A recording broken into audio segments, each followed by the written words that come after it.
Isa lang hihilingin ko sa'yo. Ingatan mo ang sarili mo. Dahil nangako ka kay Camila, hindi ba?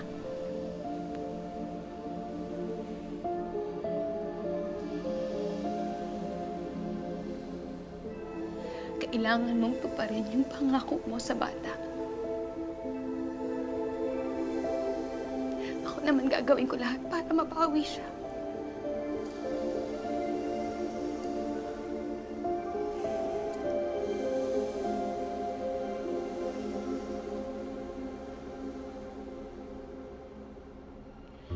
Ilang taon ko siyang hinanap.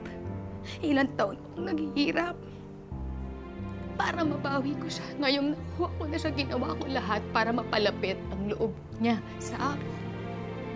Tapos sisirain lang ni Iris ng ganun-ganun lang. Di ako papayag. Hindi ako papayag, Tyrone.